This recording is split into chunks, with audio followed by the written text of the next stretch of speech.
বীরভূমের গভীরে একটা গ্রাম, কালীপুর। কোনো ম্যাপে নেই, কোনো সরকারি রেকর্ডে নেই।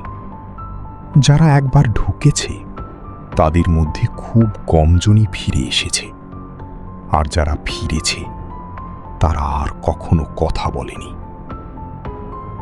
সৌরভ একা, সে ডকুমেন্টারি ফিল্ম মেকার। বাংলার হারিয়ে যাওয়া গ্রাম নিয়ে তার নতুন প্রজেক্ট। তার বন্ধু রাহুল শেষবার ফোনে বলেছিল, ভাই, কালীপুরে যাস না, ওখানে ঢুকলে সময় থেমে যায়। সৌরভ হেসে উড়িয়ে দিয়ে বাইক নিয়ে বেরিয়ে পড়ল। সন্ধ্যা 6টা। গ্রামের সীমানায় পুরনো পাথরের ফলক, তাতে লেখা, যে প্রবেশ করবে সে আর বেরোবে না। সৌরভ ক্যামেরায় রেকর্ড করতে করতে ভিতরে ঢুকল। গ্রাম ফাঁকা, কোনো মানুষ নেই, কোনো কুকুর নেই, শুধু হাওয়ায় একটা অদ্ভুত গন্ধ, যেন অনেক দিনের পুরনো ধুলো আর রক্ত মিশে আছে। হঠাৎ দূর থেকে একটা শিশুর হাসি ভেসে এলো, তারপর থেমে গেল। সৌরভ একটা কাঁচা বাড়ির সামনে দাঁড়ালো। দরজা খোলা। কে আছেন? ভিতর থেকে একটা বুড়ো গলা এলো, শান্ত কিন্তু খুব ঠান্ডা। আয় বাবা, আমরা অনেক দিন ধরে অপেক্ষা করছি। বুড়োর নাম হরিপদ। চোখ দুটো অস্বাভাবিক স্থির। সৌরভ ক্যামেরা চালু রেখে জিজ্ঞাসা করল, গ্রামে সবাই কোথায়? হরিপদ হাসলেন, দাঁতগুলো হলুদ। সবাই তো আছে, তুই এখনো দেখতে শিখিসনি। রাত নামল। সৌরভ বুড়োর বাড়ির একটা ছোট ঘরে শুয়ে আছে। জানালা দিয়ে বাইরে তাকিয়ে দেখল, রাস্তা এখনো ফাঁকা, কিন্তু পায়ের আওয়াজ। অনেকগুলো পা একসাথে হাঁটছে। আওয়াজটা তার ঘরের খুব কাছে চলে এলো। তারপর ফিস ফিস করে কেউ তার নাম ধরে ডাকল, সৌরভ, দরজা খোল, আমি তোর বাবা।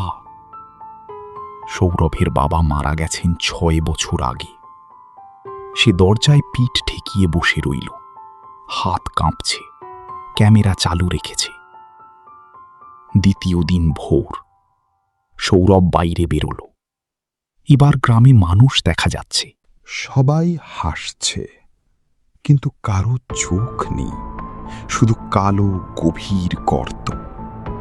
একজন যুবতী তার দিকে এগিয়ে এসে মিষ্টি করে বলল, তুমি এসেছ, এবার আমরা আবার পরিবার হব। সৌরভ পিছিয়ে গেল, তার বাইকের কাছে দৌড়ালো, কিন্তু বাইকের চাবি নেই। সে নিজের পকেটে হাত দিয়ে দেখল, চাবিটা তার হাতেই আছে, তবু বাইক স্টার্ট নিচ্ছে না। বিকেল গড়িয়ে সন্ধ্যা।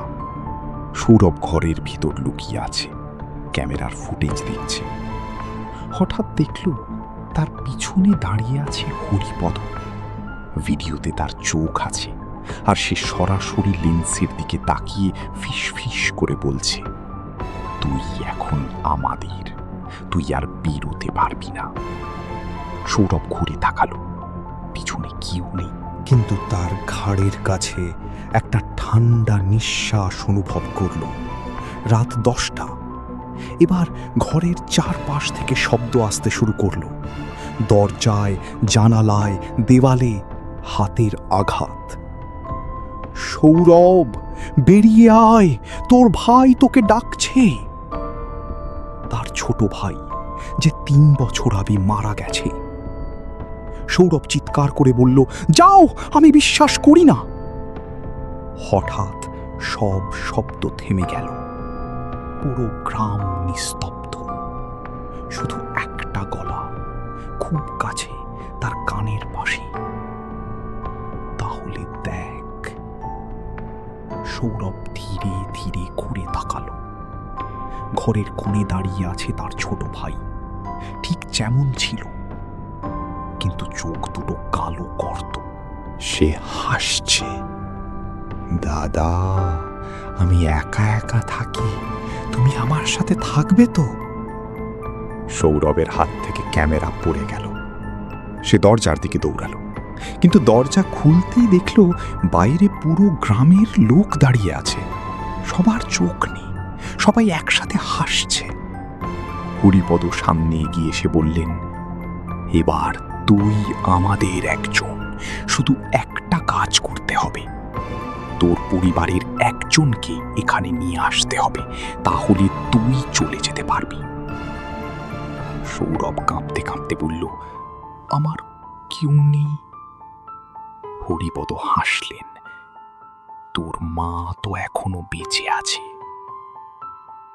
পরের দিন সকালে কালীপুরের কাছে একটা চা দোকানদার দেখল একটা ছেলে বাইক নিয়ে যাচ্ছে। তার পিছনে আর একজন বসে আছে।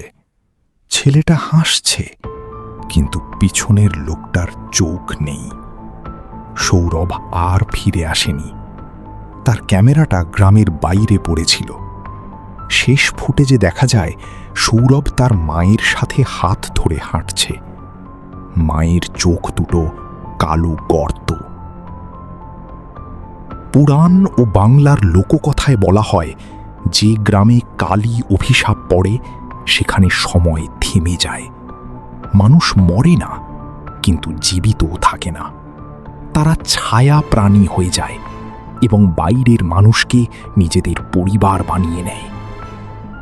প্রতিরক্ষা। অজানা গ্রামে কখনো রাত কাটাবে না। যদি কোনো মৃত প্রিয়জনকে দেখো, তার দিকে তাকিও না।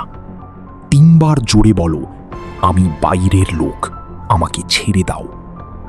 কিন্তু যদি কখনো এমন গ্রামে ঢোকো আর দেখো সবাই তোমাকে চিনে, তোমার নাম ধরে ডাকে, তাহলে দৌড়ে বেরিয়ে আসার চেষ্টা করো, কারণ অভিশপ্ত গ্রাম কাউকে ছাড়ে না। সে শুধু নতুন সদস্য খোঁজে, আর তোমার পরিবার থেকে শুরু করে।